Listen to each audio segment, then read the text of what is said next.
Hello 7th class, how are you all? I think you are all healthy and fine at your homes. As you know, my name is Madhurima Gaur and I am teaching you science. So, our chapter is Language of Chemistry, chapter number 1. तो in last lecture हमने valency के बारे में पढ़ा था. तो what is valency? The capacity of an element to combine with other element is known as valency. एक element का दूसरे एलिमेंट के साथ कंबाइन करना ही क्या कहलाता है? वैलेंसी कहलाता है. ठीक है. तो वैलेंसी होती मतलब वैलेंसी निकलती क्या है, वैलेंसी निकाली कैसे जाती है, वो मैं आज आपको बताऊंगी. ठीक है. तो देखिए, तो क्या बोला है कि एक एलिमेंट के दूसरे एलिमेंट से कंबाइन करने की जो कैपेसिटी होती है. अब एक चीज ये सोचिए कि जो एक एलिमेंट है और जो दूसरा एलिमेंट है, क्या वो हाथ पकड़ के कंबाइन करता होगा? नहीं ना. तो उसका जो कंबाइनिंग जो कैपेसिटी है वो कैसे होती होगी? सबसे इंपॉर्टेंट सोचने की बात ये है. तो किस चीज से होती है? देखिए, जब एलिमेंट होता है जो एटम से बना होता है, और हर एक एटम में क्या होते हैं बच्चों? Neutron and proton and electrons होते हैं. तो जो इलेक्ट्रॉन होते हैं ना, तो वही जो बनाते हैं, वही क्या बनाते हैं? वैलेंसीज बनाते हैं. जो इलेक्ट्रॉन होते हैं वही या तो दूसरे एटम के पास चले जाते हैं या फिर दूसरे एटम से पहले वाले एटम के पास आ जाते हैं, जिससे कि वो लोग एक दूसरे के साथ जो एलिमेंट्स होते हैं वो कंबाइन करते हैं और क्या बनाते हैं? वैलेंसी. उनकी जो कैपेसिटी होती है उसको हम क्या कहते हैं? वैलेंसी कहते हैं. और फिर वो दोनों मिलकर क्या बनाते हैं? एक कंपाउंड बनाते हैं. तो समझ में आया कि कंबाइनिंग कैपेसिटी का मतलब इलेक्ट्रॉन की कंबाइनिंग कैपेसिटी. ठीक है. जो एलिमेंट होते हैं तो वो किससे कंबाइन करते हैं? इलेक्ट्रॉन को या तो डोनेट करके या फिर गेन करके. ठीक है. या तो वो डोनेट कर देते हैं अपने इलेक्ट्रॉन को या फिर वो गेन कर लेते हैं. ठीक है. तो देखिए, अब क्या होता है कि वैलेंसी में एक जो एटम होता है, ठीक है, एटम में बेटा क्या होता है? एक स्ट्रक्चर होता है, एटॉमिक स्ट्रक्चर. ठीक है. तो वही हम पहले पढ़ेंगे, एटॉमिक स्ट्रक्चर. ठीक है. और ये एटॉमिक स्ट्रक्चर हर किसी एटम के लिए होता है. ठीक है. तो देखिए, एटॉमिक स्ट्रक्चर में एक क्या होता है हमारा? न्यूक्लियस. ठीक है. एक क्या होता है हमारा? न्यूक्लियस होता है. और इस न्यूक्लियस में कैसा चार्ज होता है? पॉजिटिव चार्ज होता है. और वो क्यों होता है? क्योंकि यहाँ पर न्यूट्रॉन और प्रोटॉन होते हैं. ठीक है. और इसके चारों तरफ क्या होती है? ऑर्बिट्स होती हैं. ठीक है. इसके चारों तरफ क्या होती है? ऑर्बिट्स होती हैं. और ऑर्बिट्स, और इन ऑर्बिट्स में ही क्या रहते हैं? इन्हीं ऑर्बिट्स में क्या रहते हैं? इलेक्ट्रॉन्स रहते हैं. इन ऑर्बिट्स में क्या रहते हैं? इलेक्ट्रॉन्स रहते हैं. और ये जो इलेक्ट्रॉन होते हैं ना, यही इलेक्ट्रॉन क्या करते हैं? एक एलिमेंट से दूसरे एलिमेंट पर जाते हैं, या फिर दूसरा एलिमेंट इसको लेता है या फिर एलिमेंट्स को देता है. ठीक है. या तो गेन करते हैं या फिर डोनेट करते हैं एलिमेंट्स, और फिर कंबाइन होते हैं. ठीक है. और इसी कंबाइनिंग की कैपेसिटी को क्या बोलते हैं? वैलेंसी बोलते हैं. तो देखिए, अब क्वेश्चन आता है कि ऑर्बिट में इलेक्ट्रॉन रहते कितने कितने हैं. ठीक है. और इन ऑर्बिट्स को कहते क्या क्या है? तो देखिए, इनके नाम रखे गए थे. ये है k orbit, l orbit, m orbit, n orbit, o orbit. ठीक है. k, l, m, n, o ये सारी क्या है? ऑर्बिट्स हैं. अब आता है क्वेश्चन कि इसमें इलेक्ट्रॉन कैसे रहते हैं, नंबर ऑफ इलेक्ट्रॉन कैसे रहते हैं. तो देखिए, नंबर ऑफ इलेक्ट्रॉन निकालने के लिए हमारे इसमें एक फॉर्मूला होता है 2n square. Okay. Where n is equal to होता है number of orbit. Okay. n is equal to क्या होता है? Number of orbit. तो देखिए, 2n स्क्वायर होता है, हर किसी का 2n स्क्वायर होता है. बस इसमें ऑर्बिट की हम नंबर ऑफ ऑर्बिट बदलते जाएंगे और हमें पता चलता जाएगा कि इस ऑर्बिट में कितने इलेक्ट्रॉन्स रह सकते हैं. देखिए, 2 n इज इक्वल n बराबर n इक्वल टू 1 ले लेंगे, क्योंकि k 1 पहली शेल है या पहला ऑर्बिट है. तो 1 का whole square is equal to क्या हो गया? 2 इंटू 1 इज इक्वल टू 2. ऐसे ही इसमें देखिए 2 मल्टीप्लाई बाय ये दूसरी है क्योंकि ऑर्बिट सेकेंड ऑर्बिट है, तो इसका क्या आएगा? देखिए 2 और 2 2s are 4 is equal to 4 2s are 8. यानी कि दूसरी ऑर्बिट में कितने इलेक्ट्रॉन रह सकते हैं? 8 इलेक्ट्रॉन्स रह सकते हैं. ठीक है. फर्स्ट वाले में 2 और दूसरी वाली में 8 इलेक्ट्रॉन्स रह सकते हैं. ठीक है. अब देखिए 2 n is equal to 3 square, तो 2 3 3s आर 9. 18 इलेक्ट्रॉन्स रह सकते हैं थर्ड में। फोर्थ ऑर्बिट में देखते हैं, four n is equal to क्या आ गया 4, क्योंकि फोर्थ ऑर्बिट की बात चल रही है, 32। ठीक है, 32 इलेक्ट्रॉन्स नेक्स्ट जो हमारी एन ऑर्बिट है उसमें रह सकते हैं। ओ ऑर्बिट देखिए, 5 का स्क्वायर, 5 5 25, 25 2 50। तो नेक्स्ट वाली ऑर्बिट में कितने रह सकते हैं, 50 रह सकते हैं। ठीक है, तो ये कितने हैं, ये मैक्सिमम इलेक्ट्रॉन्स की नंबर है कि हमारे के ऑर्बिट में या के शेल में कितने रहेंगे, 2 रहेंगे, एल ऑर्बिट या शेल में 8 रहेंगे, एम में 18, एन में 32 और ओ में 50 इलेक्ट्रॉन्स रहते हैं। समझ में आ गया। चलिए अब क्या करते हैं, मैं आपको एक निकाल के दिखाती हूँ, क्लोरीन का ले लेते हैं। ठीक है, क्लोरीन का एटॉमिक नंबर मैंने क्या बताया था आपको, 17। अब इसको देखो कैसे फिल करेंगे, के एल एम एन। हालांकि हमारे जो इंपॉर्टेंट जो होती है वो 4 होती है ऑर्बिट्स। ठीक है, आपके जो क्लास में आएंगे वो 4 ऑर्बिट्स तक ही आएंगी, ज्यादा तक नहीं आएंगी। ठीक है, के एल एम एन ओ। देखिए आप क्लोरीन का भरते हैं, तो सबसे पहले के, तो के शेल में कितने ऑर्बिट कितने इलेक्ट्रॉन्स रहते हैं बेटा, 2 फिल कर दिया। ठीक है, एल में कितने रहते हैं, 8 ज्यादातर। ठीक है, मैक्सिमम 8, तो हमने 8 फिल कर दिया। तो कितने हो गए, 8 इंटू 10। अभी कितने और बाकी रह गए, 17 होने के लिए 7 बाकी रह गए हैं। तो एम में कितना जाएगा, 7, जबकि एम में कितने आते हैं, मैक्सिमम 18 इलेक्ट्रॉन होते हैं। ठीक है, मैक्सिमम कितने होते हैं, 80 इलेक्ट्रॉन होते हैं। ठीक है, 80 इलेक्ट्रॉन होते हैं, लेकिन यहाँ पर क्या आ गया, 7 आ गया, क्योंकि 7 ही बचा था।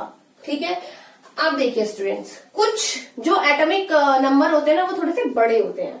ठीक है, तो उसमें क्या होता है कि उसमें यहाँ पर हम 18 का 18 ही रखते हैं। तो आप एक चीज ये ध्यान में रखना कि एम और एन और ओ इन तीनों में क्या होता है इंपॉर्टेंट, कि एम में या तो 8 इलेक्ट्रॉन्स रह सकते हैं या फिर 18। ये किसकी बात चल रही है, एम ऑर्बिट की बात चल रही है। तो एम ऑर्बिट में या तो 8 इलेक्ट्रॉन रह सकते हैं या फिर 18। ठीक है, 8 इलेक्ट्रॉन्स कब रहेंगे बेटा, जब हमारा कॉन्फ़िगरेशन क्या होगा, छोटा होगा, जब हमारा एटॉमिक नंबर छोटा होगा, तब यहाँ पर कितने रह सकते हैं, 8 रह सकते हैं। लेकिन अगर हमारा बड़ा है और यहाँ पर 18 इलेक्ट्रॉन आ रहे हैं तो 18 इलेक्ट्रॉन ही रहेंगे। तो यहाँ पर या तो 8 रहता है या फिर 18। ठीक है, आपको 9 10 ये नहीं रहता यहाँ पर, या तो 8 या फिर 18। ऐसे ही एन वाले में या तो 18 या फिर 32 जो इसका है एक्चुअल। ठीक है, तो या तो 18 या फिर 32, यानी कि हम पीछे वाला रख लेते हैं, या तो पीछे वाला रहता है या फिर पूरा 18। ऐसे ही 32 में या तो पीछे वाला यानी कि 18 रहेगा या फिर 32। ऐसे ही यहाँ पर ओ ऑर्बिट में या तो 32 रहेंगे या फिर 50 रहेंगे। समझ में आ गया। लेकिन ये मैं क्या कह रही हूँ, मैक्सिमम बोल रही हूँ, मैक्सिमम यानी कि 8 रहेंगे का मतलब 8 से कम रह सकते हैं, 8 से कम रह सकते हैं या फिर 8 रह सकते हैं, या फिर कितने रहेंगे, 18 रहेंगे। समझ में आया। चलिए अब ऐसा करते हैं कि अपने वो लिखते हैं, आपके बुक में कुछ एटम्स दे रखे थे ना, और उन एटम्स को पूछा था कि मोनोवैलेंट है या फिर कैसे है। तो चलिए वही ले लेते हैं।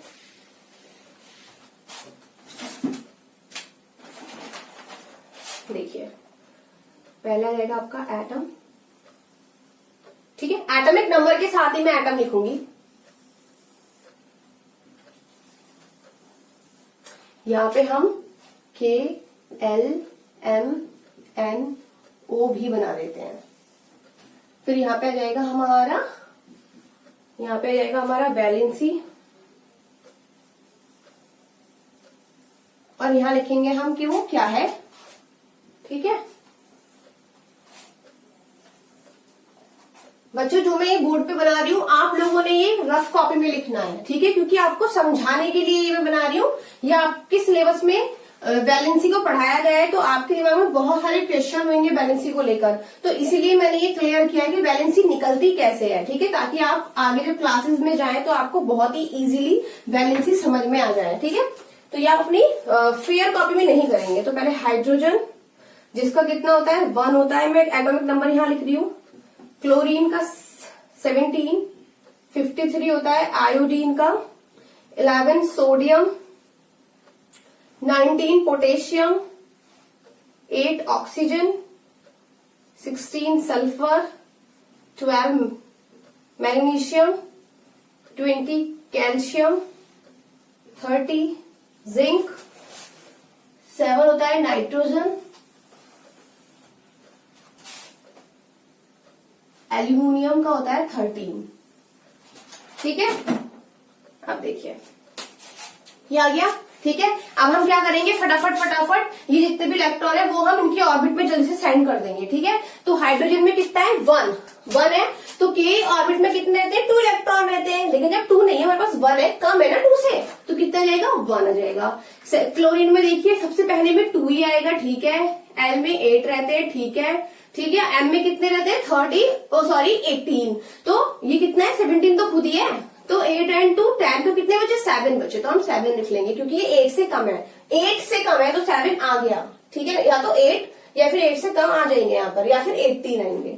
नेक्स्ट देखिए 53 है हमारा आयोडीन, तो देखिए 2 ऑल राइट, 8 ऑल राइट। अब क्योंकि इसका तो बड़ा है एटॉमिक नंबर, तो हमारे 18 आ जाएंगे एम शेल में, तो 18। ठीक है, अब नेक्स्ट वाले में देखो, क्या नेक्स्ट वाले में पूरे 32 आ रहे हैं, क्योंकि 32 ही तो होता है इसका कॉन्फ़िगरेशन, जो उसका पूरा होता है कि इसमें इलेक्ट्रॉन कितने रह सकते हैं, 32, इसमें 8, इसमें 2, इसमें 50। ठीक है, इसमें 32 रह सकते हैं, तो क्या इसमें 32 अगर हम फिल कर देते हैं तो पूरा आयोडीन बन जाएगा 53 का। देखें जरा, ऐड कर लेते हैं, ये पूरा कितना हो गया, 28 प्लस 32 कर लेते हैं, 10, 3, 4, 5, 6, तो 60 बैठ रहा है, लेकिन हमें तो कितना चाहिए, 53 चाहिए। तो मैंने जैसे कि आपको बोला कि अगर यहाँ 32 नहीं बैठ रहा है तो हमें कितना लाना है, 18 लेकर आना है, तो हम यहाँ कितने लेंगे, 18। तो कितने हो गए, 18 2 जार 36, 36 प्लस 10 46। अब कितने बचे देखो, 53 में से 46 माइनस करेंगे तो कितने बचेंगे, देखो कितने बचे, 7। ओके, 7 बचे, तो ओ शेल में कितना जाएगा, 7। ठीक है, अब देखिए 11 2, ओके, नेक्स्ट में 8 10 हो गए, कितना बचा, 1, तो 1 हमारा एम शेल में आ गया। पोटेशियम का 19 2 8, कितना बचा, 9 बचा, तो मैं तो यहाँ पे 9 लिख देती हूँ, बट इट इज रॉन्ग। हम यहाँ पे 9 नहीं लिख सकते, हम 8 से कम लिख सकते हैं, 18 से कम नहीं लिख सकते, 8 से कम लिख देंगे और 18 ही लिखेंगे अगर ज्यादा है तो। ठीक है, तो देखिए, या फिर हम 8 8 ही करते रहेंगे, तो 2 8 कितने हो गए, 10 8 18, और नेक्स्ट वाले में कितना आ गया फिर हमारा, 1। ठीक है, 8 है, तो देखो इसमें एटॉमिक नंबर कितना है, 8, तो 2 8, सॉरी इसमें तो 8 ही है, तो 2 कितना बचा, 8 में से 2 तो यहाँ आ गए इलेक्ट्रॉन। अभी कितने इलेक्ट्रॉन बचे, क्योंकि इसमें जो हमारा एटॉमिक नंबर होता है बेटा, ये इलेक्ट्रॉन नंबर ऑफ इलेक्ट्रॉन भी होते हैं। ठीक है, तो ये 8 है इसका एटॉमिक नंबर, यानी कि इसमें कितने इलेक्ट्रॉन्स है, 8 इलेक्ट्रॉन्स है, यानी कि पोटेशियम में कितने इलेक्ट्रॉन्स है, 19 11 इलेक्ट्रॉन्स है, 53 इलेक्ट्रॉन्स है। एटॉमिक नंबर इलेक्ट्रॉन्स के बराबर होते हैं। ठीक है, तो इसमें 8 इलेक्ट्रॉन्स है, 2 इलेक्ट्रॉन्स तो फिल हो गए, के में एल में होते हैं 8 फिल, लेकिन 8 तो टोटली है ना, तो कितने आएंगे, 6 आएंगे, हो गए ना 8 टोटल। अब देखिए सल्फर का है 16, तो 2 8 6 12 2 8 2 20 2 8 18 आता है। ठीक है, 2 8, हाँ 18 आ जाएगा, 18 कैसे, क्योंकि 20 है ना, तो 2 8 10। ठीक है, 2 8 10, और यहां पर अगर हम 18 कर देंगे, सॉरी 20 है वो, तो यहां पे कितना आएगा, 8 ही लेंगे हम।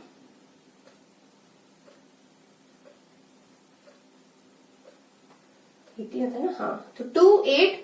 अब देखिए 18 तो नहीं कर सकते, अगर हमने 18 कर दिया तो कितने आ जाएंगे, 28 हो जाएंगे, लेकिन हमारा तो 20 है, तो क्या आएगा, 2 8 8, तो कितना हुआ, और यहाँ पर 2,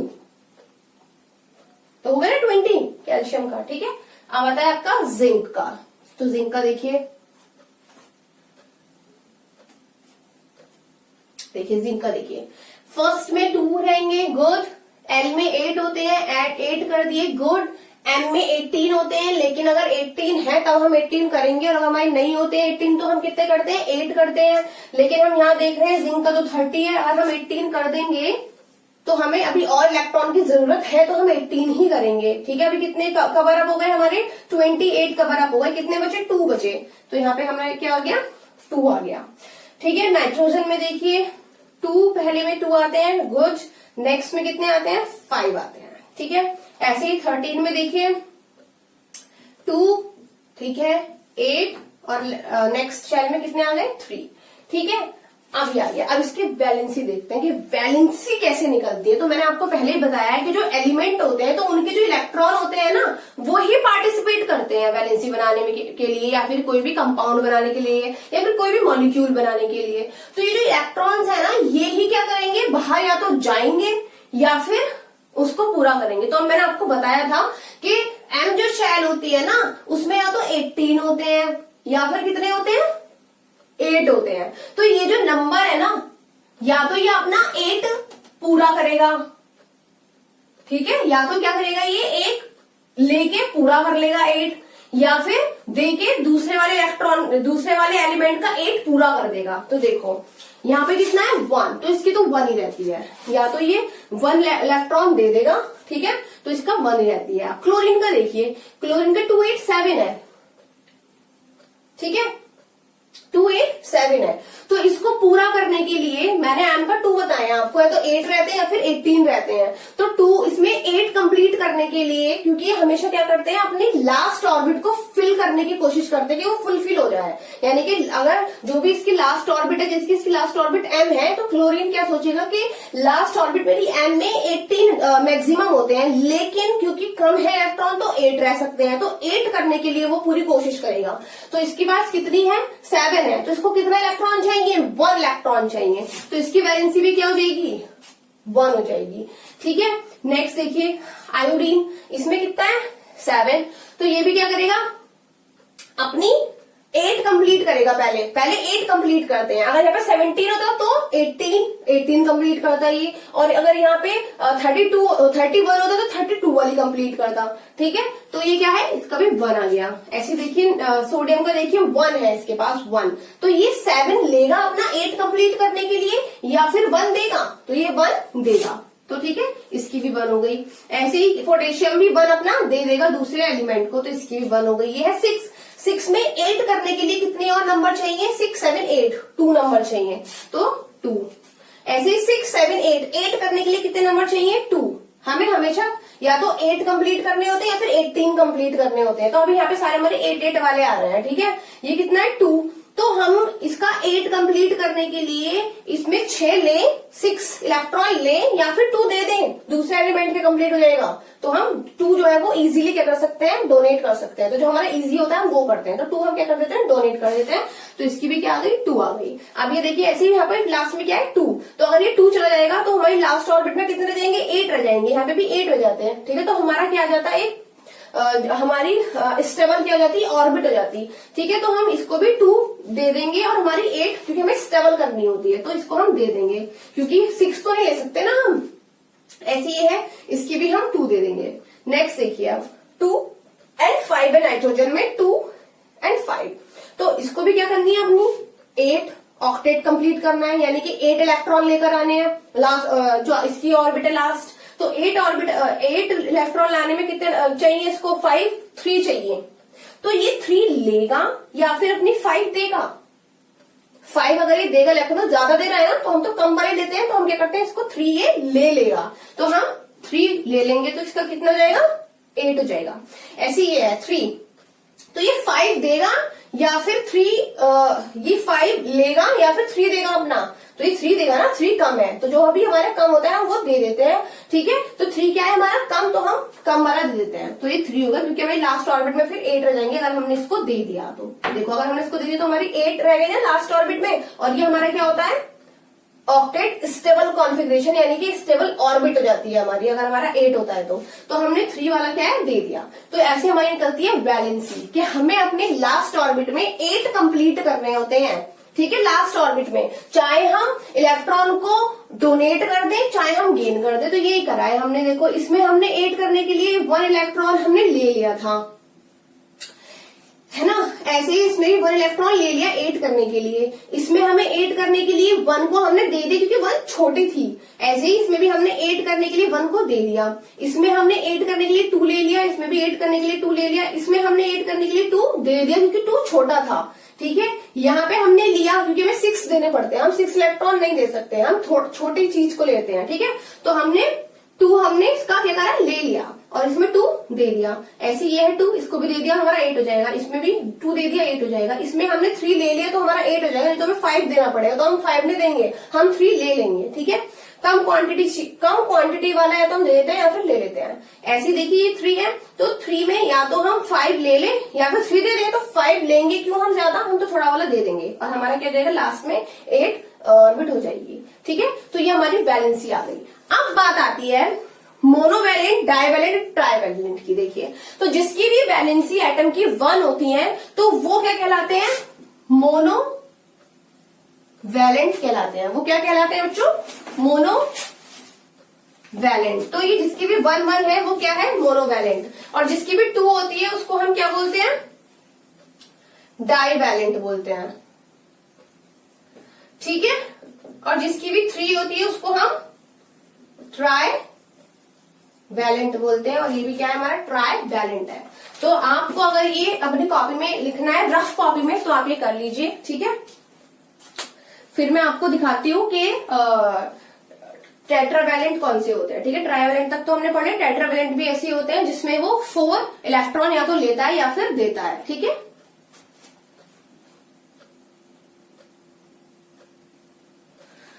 आई होप आप लोगों ने कर लिए होंगे। चलिए 2 और बचे हैं आपके एटम्स, वो और करके दिखा देते हैं। 2 एटम्स हैं आपके। तो कार्बन का कितना होता है बच्चों, 6 होता है, और 14 सिलिकॉन। तो देखो 6 कार्बन का है। ठीक है, तो पहले में 2, सेकंड में 8 रहते हैं, लेकिन यहाँ पे 2 आ गए तो कितने बचे, रेस्ट 4। ठीक है, सिलिकॉन में 2, 8, 10, 4, ये आपका कंप्लीट हो गया। अब देखो कि या तो ये 4 दे दे या फिर 4 ले ले। ठीक है, क्योंकि सेम क्वांटिटी है तो इसका क्या हुई, वैलेंसी 4 हुई। कि या तो ये 4 दे देगा और अपना ऑक्टेट पूरा कर लेगा 2 का, या फिर ये 4 ले लेगा और यहाँ पे क्या बना लेगा, 8 बना लेगा। तो इसकी वैलेंसी क्या हो जाती है, 4, और ये फिर क्या कहलाते हैं, टेट्रा वैलेंट। आई होप आप लोगों को ये चीज समझ में आ गई होगी। अब देखिए नेक्स्ट टॉपिक है हमारा obtaining the formulae of compound. Compound के फॉर्मूले कैसे ऑब्टेन किए जाते हैं।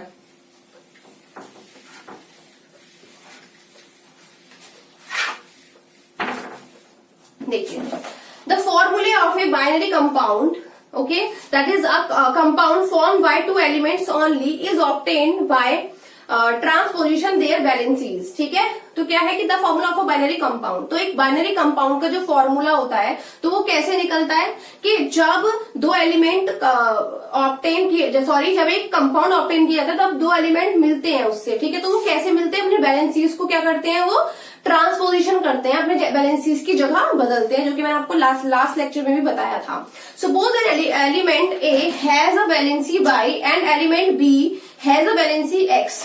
ओके, तो सपोज करिए कि एक एलिमेंट ए है और एक बी है, तो ए की जो वैलेंसी है वो कितनी है, वाई है, और बी की जो वैलेंसी है वो कितनी है, एक्स है। ठीक है, तो ये क्या बोल रहा है, then the compound formed between A and B usually has the formula AXB/Y। तो जब ये फॉर्मूला जब इसका एक कंपाउंड बनेगा तो इस कंपाउंड का फॉर्मूला क्या होगा, AXB/Y।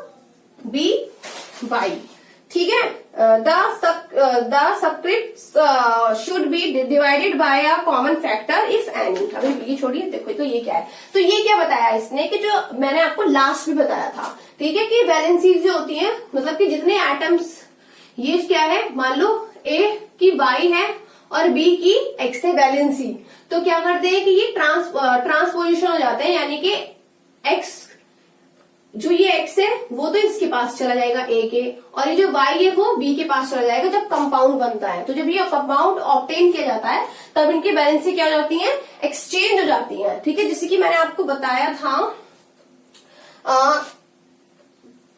AlCl,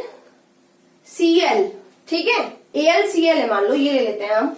ठीक है, तो क्लोरीन की क्या होती है 1, क्लोरीन की कितनी होती है 1, और एल्यूमिनियम की कितनी होती है 3, एल्यूमिनियम की कितनी होती है 3, अभी मैंने निकाला था टेट्रावैलेंट में। ठीक है, तो देखिए, तो जब हम इसका वो बनाएंगे, एल्यूमिनियम क्लोराइड बनाएंगे, तो कैसे बनेगा, एल्यूमिनियम क्लोराइड बन जाता है आपका AlCl3, एल्यूमिनियम क्लोराइड ऐसे तो बनता है। तो ये कैसे बना कि ये जो इसकी वैलेंसी थी 3 वो Cl पे चली गई, और जो Cl की थी 1 वो Al पे आ गई, तो AlCl3 ऐसे हमारा क्या बन गया, एल्यूमिनियम क्लोराइड बन गया। तो ये बोल रहा है कि जब जो भी एक एलिमेंट या फिर एटम होता है, तो जो उसकी वैलेंसी होती है और वो दूसरा जो एटम होता है जो उसकी वैलेंसी होती है, वो एक दूसरे से क्या कर देते हैं, इंटरचेंज यानी कि एक्सचेंज कर लेते हैं, तब वो क्या बनाते हैं, कंपाउंड बनाते हैं। ठीक है, the subscript should be divided by a common factor. तो ये जो सबस्क्रिप्ट होता है वो कैसे होता है, कॉमन फैक्टर के द्वारा क्या होना चाहिए, वो डिवाइड होना चाहिए। अब क्वेश्चन है कि व्हाट इज सबस्क्रिप्ट्स। तो ये जो हमारा नंबर है, ठीक है, ये जो हमारा नंबर है 3, 2, 1, तो ये क्या होते हैं, हमारे सबस्क्रिप्ट्स होते हैं। ठीक है, कंपाउंड बनने के बाद। तो देखिए, there are some exceptions like H2O2। ठीक है, तो यहाँ क्या है, हमारे कुछ एक्सेप्शंस है, एक्सेप्शंस मतलब होते हैं अपवाद, in which the numeral subscripts are not divided by the common factor H2O2। ठीक है, H2 होता है हमारा, क्या होता है H2, वाटर। ठीक है, H2 होता है हमारा वाटर, हाइड्रोजन ऑक्साइड होता है ये, और ये क्या होता है H2O2। अगर हम इसका कॉमन फैक्टर भी निकाले तो ये HO बन जाएगा, तो ये क्या होता है हमारा, हाइड्रोजन परऑक्साइड होता है। ठीक है, तो इसका कोई भी कॉमन फैक्टर नहीं होता है। ठीक है, देखिए, the formulae of some common compounds are given in the table. आपके टेबल में क्या दे रखे हैं, कुछ कंपाउंड्स के वो दे रखे हैं। देखिए, H2O, तो H की 1 होती है, O की कितनी होती है, वैलेंसी 2। तो जब ये कंपाउंड बना तो ये कैसे बना, ये इधर आ गई और ये इधर आ गई, तो ये कैसे बन गया H2O, जिसको हम क्या बोलते हैं, वाटर। ऐसे देखिए HCl, H की भी 1 होती है, Cl की भी 1 होती है, तो जब ये बना तो ये हाइड्रोजन क्लोराइड जब बना,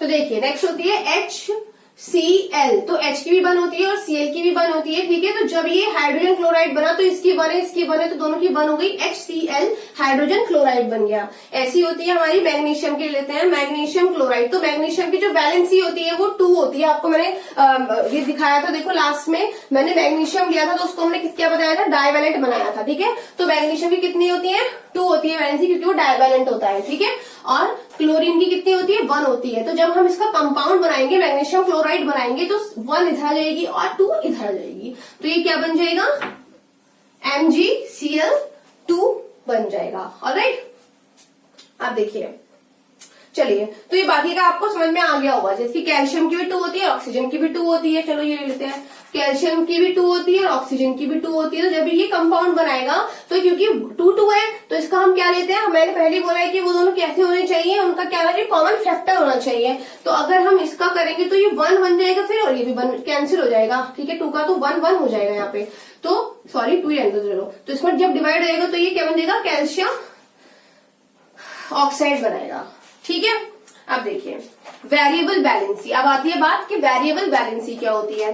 सम elements have variable valency, for example iron has valencies of 2।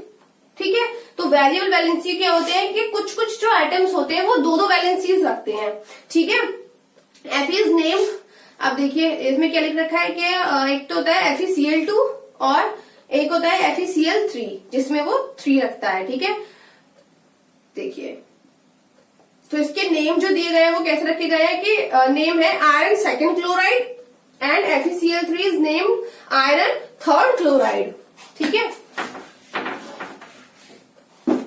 तो FeCl2 FeCl3, तो इसके जो नेम लिखे गए हैं वो क्या है, आयरन सेकेंड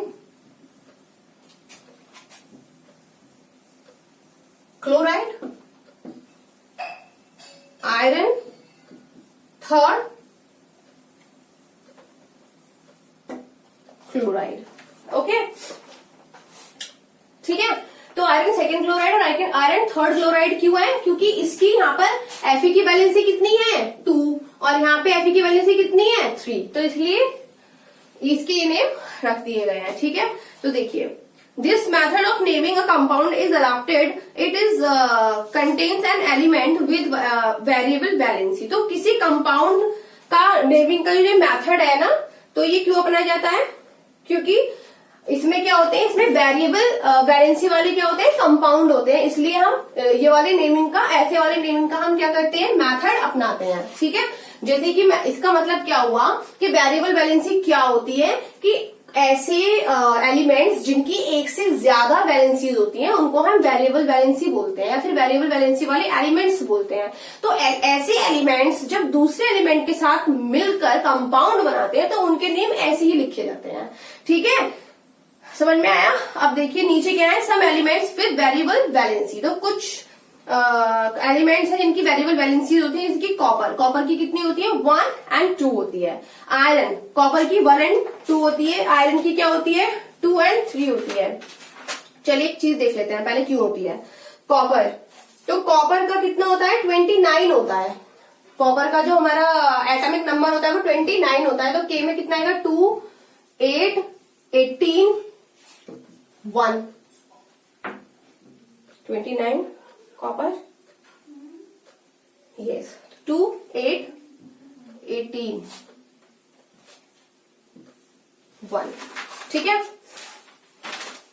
तो देखो कॉपर की 2 कैसे हुई कि या तो ये 1 क्या कर देगा, डोनेट कर देगा, ठीक है 1, या फिर ये एक और 1 लेके क्या बना लेगा 2 बना लेगा। और फर्स्ट ऑर्बिट में हमारे कितने रहते हैं 2 ही तो रहते हैं इलेक्ट्रॉन, ठीक है ना। तो या तो ये 2 बना लेगा या फिर ये 1 दे देगा, तो इसलिए इसकी क्या होती है 2 होती है। तो 1 और एक 2। ऐसे ही देखिए आयरन की भी 2 होती है 2 और 3, टिन की 2 और 4, लेड की 2 और 3, ठीक है 2 और 4। Let's look at the few example of compounds containing element of variable valency. तो यहाँ पर भी क्या लिखा गया देखिए, जब इसने CuCl बनाया तो इसको हम कॉपर क्लोराइड जब बोला, इसने दोनों कॉपर क्लोराइड बनाया, लेकिन पहले 1 वैलेंसी से बनाया है और सेकंड वाला 2 वैलेंसी से बनाया है। तो ठीक है, इसके 2 बन गए कंपाउंड, एक तो CuCl, एक CuCl2। तो इसको हम क्या बोलेंगे कॉपर 1 कॉपर फर्स्ट क्लोराइड, और दूसरे वाले को क्या बोलेंगे कॉपर सेकेंड क्लोराइड। तो ये नेमिंग हम ऐसे ही करते हैं जिसकी भी 2 वैलेंसीज होती हैं। ठीक है, can you guess the valencies of phosphorus in PCl and PCl5 and of sulphur in H2S, SO2 and SO3। तो ये आपका होमवर्क है, मैंने आपको बताई दिया ये कैसे निकालते हैं वैलेंसी। तो आपको इसकी वैलेंसीज निकालनी है, P की वैलेंसी निकालनी है और S की वैलेंसी निकालनी है। ऑलराइट, अब नेक्स्ट आता है हमारा व्हाट आर कंपाउंड रेडिकल्स। देखिए नेक्स्ट है व्हाट आर कंपाउंड रेडिकल, कि कंपाउंड रेडिकल क्या होते हैं। देखिए certain groups of atoms of different elements remain intact in many chemical reaction। ठीक है, certain groups of atom of different elements remain intact in many chemical reaction। जो atoms के groups होते हैं, ठीक है, डिफरेंट एलिमेंट्स के, वो एक केमिकल रिएक्शन में पूरी, जब तक एक केमिकल रिएक्शन पूरी नहीं होती, वो जब तक क्या करते हैं उसमें पार्टिसिपेट करते हैं। In fact they behave like single atom and have a valency. और वो कैसा करते हैं जिसकी वो एक सिंगल एटम हो और क्या रखते हैं वैलेंसी रखते हैं। मतलब क्या होता है कि ये जो ग्रुप होता है ना एटम का, ये ग्रुप होता है एक्चुअली, ठीक है, ग्रुप होता है जो कि किसकी तरह बिहेव करता है, एक सिंगल एटम की तरह बिहेव करता है। फॉर एग्जांपल हम ले सकते हैं नाइट्रेट NO3। तो इसको हम क्या बोलते हैं नाइट्रेट है, ये NO3 नाइट्रेट है। तो ये एज इट इज रिएक्शन में पार्टिसिपेट करता है एक एटम के रूप में। ये पूरा का पूरा किसकी फॉर्म में जाता है, एटम की फॉर्म में जाता है, ठीक है। और जो इसकी वैलेंसी जो हम देते हैं वो किसके अकॉर्डिंग लेंगे, नाइट्रोजन के अकॉर्डिंग लेंगे इसकी वैलेंसी, ठीक है। तो इनको हम क्या कहते हैं, कंपाउंड रेडिकल कहते हैं। देखिए, they are called compound radicals. तो ये ही क्या कहलाते हैं, कंपाउंड रेडिकल्स कहलाते हैं। They do not exist independently, ये इंडिपेंडेंटली एग्जिस्ट नहीं करते हैं, but only as part of compound. और बल्कि ये क्या रहते हैं, एक कंपाउंड का पार्ट बन के रहते हैं। Common examples of monovalent radicals are, अब क्या है कि मोनोवैलेंट जो रेडिकल्स होते हैं वो कौन कौन से हैं, एक तो है हाइड्रोक्साइड यानी कि OH, ठीक है। नेक्स्ट है NO3 जो मैंने अभी बताया है आपको, नाइट्रेट, कार्बोनेट होता है CO3, सल्फेट होता है SO4, ठीक है। तो ये हमारे क्या है, कंपाउंड रेडिकल्स हैं। द फॉस्फेट रेडिकल है ट्राइवैलेंट, जो फॉस्फेट होता है PO4, ये क्या होता है, ट्राइवैलेंट होता है, ठीक है। ट्राइवैलेंट क्यों होता है, या फॉस्फोरस की देख लेना कि फॉस्फोरस की जो वो होती है हमारी, क्या कहते हैं, वैलेंसी वो कितनी होती है, 3 होती है, ठीक है। तो इसलिए क्या होती है, क्या होता है, ट्राइवैलेंट होता है, ठीक है। देखिए इसमें ऐड करके दिखाया गया है आपको टेबल में कि अगर जब ये जो रेडिकल्स हैं जब ये एटम के साथ मिलते हैं तो ये कैसे बनाते हैं। देखो, NaOH, सोडियम की कितनी होती है, 1, और इसमें क्या लेंगे, हाइड्रोजन की कितनी होती है, 1, तो ये क्या बनाते हैं, NaOH बनाते हैं, जिसे हम सोडियम हाइड्रोक्साइड बोलते हैं, ठीक है। नेक्स्ट देखिए, नेक्स्ट NH3 वाला ले लेते हैं, NH4 sorry, ammonia, NH4 and SO4। तो अमोनिया में हम N की काउंट करेंगे, तो N की कितनी होती है बेटा, 1, और सोडियम की कितनी होती है, 2, तो ये कैसे बनेगा, NH4, ये जो 2 आएगा वो यहां आएगा, NH4 2 और SO4 सिंगल क्यों आया, क्योंकि N की कितनी है, 1, तो ये इस पे चली जाएगी और ये इस पे चली जाएगी जब ये कंपाउंड बनाएंगे तो, ठीक है। ऐसे ही हमारा H की 1 होती है और SO4 में S की कितनी होती है, 2, तो जब ये कंपाउंड बनेगा तो ये ऐसे चले जाएंगे, तो H2SO4, समझ आ गया। देखिए नेक्स्ट आता है आपके केमिकल इक्वेशन, कि केमिकल इक्वेशन क्या होती है। देखिए, you know that an element is represented by a symbol, ठीक है। आप जानते हो कि जो एक एलिमेंट होता है वो किसके द्वारा रिप्रेजेंट किया जाता है, एक सिंबल के द्वारा रिप्रेजेंट किया जाता है। एंड अ कंपाउंड, और एक कंपाउंड बाय अ फार्मूला, और एक कंपाउंड जो होता है वो एक फॉर्मूले की तरह रिप्रेजेंट किया जाता है, ठीक है। जो एक एलिमेंट होता है तो वो किसके द्वारा रिप्रेजेंट किया जाता है, सिंबल, जैसे कि फॉर एग्जाम्पल हाइड्रोजन, तो हाइड्रोजन क्या है, H क्या है इसका, सिंबल, ठीक है। और जो हमारे कंपाउंड होता है, ठीक है, कंपाउंड क्या हुआ हमारा, H2O, तो ये किसके द्वारा शो किया जाता है, फॉर्मूले की तरह, ठीक है। तो देखिए, a chemical change is represented by an equation called a chemical equation. तो अब बात आती है कि केमिकल इक्वेशन क्या होती है।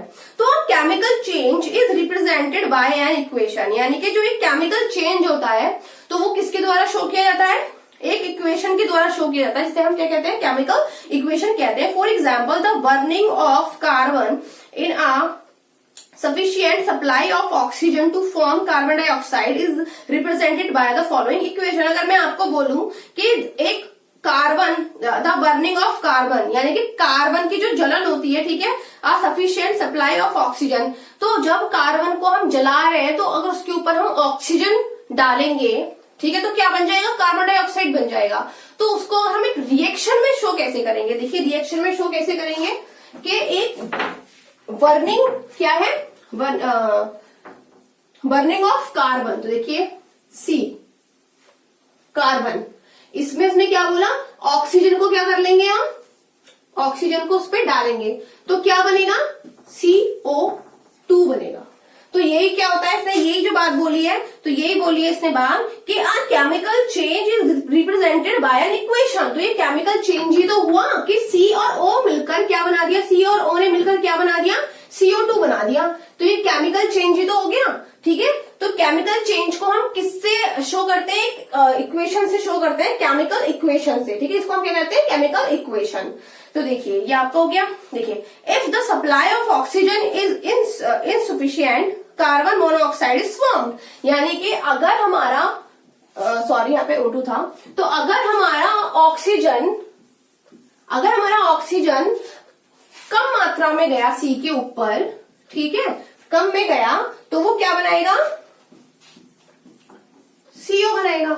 यानी कि अगर O2 यानी कि अगर ऑक्सीजन कार्बन के ऊपर सफिशिएंट गया तो वो बनेगा CO2, लेकिन अगर O2 कार्बन के ऊपर इनसफिशिएंट गया तो क्या बनाएगा वो CO, जिसको हम क्या बोलते हैं, कार्बन मोनो ऑक्साइड। तो इसको हम क्या बोलते हैं, कार्बन मोनो ऑक्साइड, और इसको हम क्या बोलते हैं, कार्बन डाई ऑक्साइड।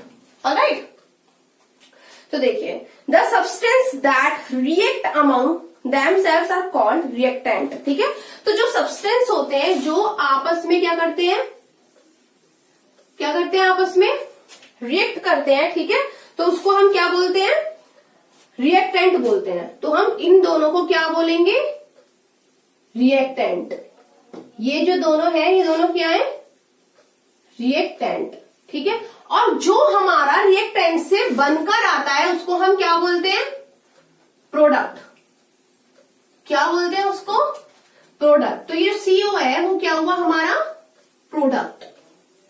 ऑलराइट, देखिए, yes, called reactant and those that are formed are called product. Remember that no atom are lost or gained in the chemical reaction. और ये बात हमें हमेशा ध्यान रखनी चाहिए कि कोई भी एलिमेंट जो होता है वो एक इक्वेशन में ना तो वो लॉस्ट हुआ होता है ना ही वो गेन हुआ होता है। जितने भी हम इलेक्ट्रॉन का यहाँ यूज करते हैं वो लास्ट रिएक्शन तक उतने ही इलेक्ट्रॉन हमारे होने चाहिए उस रिएक्शन में। ठीक है, so the number of atoms of each element on the reactant side must be the same as that on the product side. तो हमारी रिएक्शन में जितने number of electron reactant side में होंगे उतने ही हमारे कितने होंगे, प्रोडक्ट में भी उसमें कितने होंगे, हमारे सेम क्या होंगे, इलेक्ट्रॉन होंगे। लेकिन अब जरा देखना, CO2 में तो चलो ठीक है, CA के O2 दो है, ओके। कार्बन डाइऑक्साइड ये जो हमारा प्रोडक्ट एकदम सही है, ठीक है, इसमें जो नंबर ऑफ इलेक्ट्रॉन है बिल्कुल सही है। लेकिन अगर हम नेक्स्ट वाले में देखें तो इसमें कार्बन 1 है, O2 कितने हैं, 2 एटम्स, ओके। लेकिन यहाँ पे क्या हुआ, कार्बन का 1 एटम और O का 1 एटम, तो यहाँ तो गड़बड़ हो गया। यहाँ पे टोटल C का कितना था, 1, और O के कितने एटम थे, 2। लेकिन यहाँ पे C का 1 एटम हो गया और O के कितने एटम है, 2। तो हमें क्या करना होता है, इस रिएक्शन को क्या करेंगे हम, बैलेंस करना होता है। ठीक है, इसको हम क्या कहते हैं फिर, बैलेंस केमिकल इक्वेशन। तो जब हम इस इक्वेशन को बैलेंस करेंगे तब हमारी क्या कहलाएगी, बैलेंस इक्वेशन कहलाएगी। तो देखो कैसे करेंगे हम, C प्लस O2 था तो इससे क्या बना, CO बना। ऑलराइट, यहाँ पे कितने हैं, O के 2 और यहाँ पे कितने हैं, C का 1। तो हमें पहले क्या करने हैं, C का 2 बनाने हैं, O को 2 बनाने हैं। और जब हम किसी चीज को भी 2 बनाते हैं, मतलब कि अगर हमें किसी भी एटम में नंबर ऑफ एटम बढ़ाते हैं तब हम उसके आगे लिख देते हैं। तो क्योंकि CO एक साथ है तो 2 हमने आगे लिख दिया, तो इससे क्या हुआ, हमारे O के जो 2 हो गए, ठीक है, लेकिन C का क्या हो गया, C के भी 2 हो गए। तो हम C को बैलेंस करेंगे। पहले O2 तो हो गया कंप्लीट हमारा, O2। अब C को क्या करेंगे, बैलेंस करेंगे। C में कितने हैं, 2, और यहाँ पर C में कितने हैं, 1। तो इसको बैलेंस करने के लिए हम यहाँ पे क्या लिख देंगे, 2। अभी हमारी क्या हो गई, बैलेंस इक्वेशन हो गई। तो देखिए, for example equation showing the formation, ये चलो मैंने आपको समझा ही दिया है। ठीक है, कि जब हमने कार्बन मोनोऑक्साइड बनाई तो यहाँ पे ऑक्सीजन के कितने थे, 2 थे और कार्बन का 1 था। तो जब हमने कार्बन का 1 था और यहाँ पे जब हमारा प्रोडक्ट बना तो कार्बन का 1 था और ऑक्सीजन का भी 1 था। तो इन दोनों साइड्स को हमें इक्वल करने के लिए क्या करना पड़ा, इसमें 2 से मल्टीप्लाई कर। दूसरा हम इसका क्या लेते हैं, एग्जाम्पल ले लेते हैं। एग्जाम्पल नंबर ये ले लेते हैं, H2 प्लस O2। तो इनसे मिलकर क्या बना है, H2O। ठीक है, तो अब हम क्या करेंगे, इसको बैलेंस करेंगे। ठीक है, तो देखिए इसमें क्या है, O2, O के कितने हैं इसमें एटम्स, 2, और यहाँ पे O के एटम कितने हैं, 1। तो पहले हम O के एटम क्या करेंगे, बैलेंस करेंगे। तो यहाँ पे क्या लगाएंगे, 2। ठीक है, तो O के क्या हो गए, बैलेंस हो गए, 2 हो गए। लेकिन यहाँ पर H के कितने हो गए, 2 2 4 हो गए। तो हमें इधर भी क्या करने हैं, H के आप 4 करने हैं। तो उसके लिए हम क्या करेंगे, यहाँ पे 2 से मल्टीप्लाई कर देंगे। तो अब देखिए 2 2 4, H के 4 हो गए। O के कितने एटम है, 2 एटम है, और यहाँ पे 2 2 4, H के कितने एटम हुए, 4, और यहाँ पे कितने हुए, ऑक्सीजन के 1 एटम हुआ। तो ये हमारे क्या हो गई, बैलेंस इक्वेशन हो गई है। ठीक है, just turn the page. Sometimes an equation is made more informative by mentioning the condition of the reaction above the arrow. तो कभी कभी हम क्या करते हैं कि रिएक्शन पे हम क्या कर देते हैं कि कंडीशन भी मेंशन कर देते हैं। ठीक है, मतलब रिएक्शन की कंडीशन। तो रिएक्शन की कंडीशन क्या थी जो मैंने सबको सबसे पहले कराई थी? सबसे पहले क्या कराई थी कि C+O2 यानी कि एक बर्निंग कार्बन पे ऑक्सीजन को जब हमने डाला तो हमारा कार्बन डाइऑक्साइड बन गया। ठीक है, तो क्या था? कार्बन बर्निंग था, यानी कि वहां पे क्या थी? हीट थी। तो हीट की वजह से ये रिएक्शन आगे हुई। तो हमने एरो के ऊपर क्या मेंशन कर देते हैं? हम वो सिचुएशन मेंशन कर देते हैं। ऑलराइट, चलिए, तो अब आपका chapter number 1 the language of chemistry यहाँ पर फिनिश होता है रीडिंग में। ठीक है, अब आपका एक्सरसाइज बचती है। तो आपका ये होमवर्क है कि आप होमवर्क से क्या कहते हैं, पढ़ के बुक वर्क पूरा, और आप क्या करोगे? ये चैप्टर पढ़ के आप बुक वर्क क्या करेंगे? फाइंड आउट करेंगे। ठीक है, बाकी मैं आपको पीडीएफ में इसकी एक्सरसाइज वगैरह सेंड करती रहूंगी, तब आप इसको मिला लीजिएगा कि आपने जो बुक वर्क किया है वो सही है कि गलत है। अब नेक्स्ट लेक्चर में हम नेक्स्ट चैप्टर रीड आउट करेंगे, chapter number 2। Okay, so class 5, take care.